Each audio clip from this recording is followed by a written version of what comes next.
రోజు ఇతను అతని ఆవేశంతో ఇప్పుడు మా చుట్టాల దగ్గర బాగా ఉంది కదా, మంచిగా పిల్లలు అక్కడే ఉన్నారు అని మళ్ళీ అనేటువంటి అనాలోచితపూర్వమైనటువంటి ఒక అనవసరమైనటువంటి లైక్ సడన్ ప్రొవొకేషన్ అని కూడా అనలేము. దీనికి పర్పెట్రేషన్ ఉంది, దానికి ప్లానింగ్ ఉంది. పిల్లల్ని అక్కడే ఉంచేసి వచ్చాడు.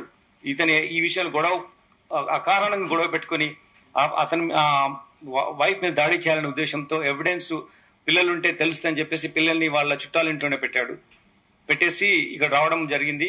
వచ్చి భార్య పైన ఆ రోజు మార్నింగ్ ఆవిడ కొట్టడం స్టార్ట్ చేశాడు. తీసుకెళ్లి గోడకు ఆవిడ తలను స్మాష్ చేశాడు, గట్టిగా కొట్టాడు గోడకి.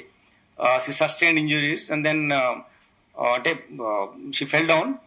అప్పుడు పైన కూర్చొని గొంతు నులిమేసేసి ఆవిడ చంపడం జరిగింది.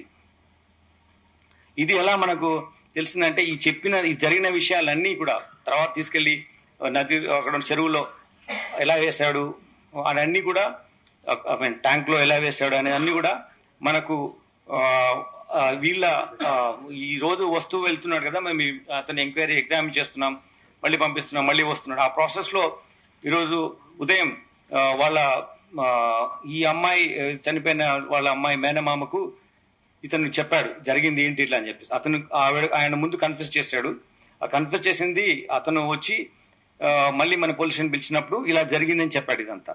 దీంట్లో ఇవన్నీ కొట్టడం జరిగిన తర్వాత, ఆవిడ చనిపోయిన తర్వాత ఆవిడ్ని ఇంట్లో ఉన్నటువంటి కత్తితో ఫస్ట్ లెగ్స్ కట్ చేసి, తర్వాత 2 చేతులు, బాడీ పార్ట్ ఒకటి, దెన్ తల, ఈ 4 పార్ట్స్ కట్ చేసి వీటిని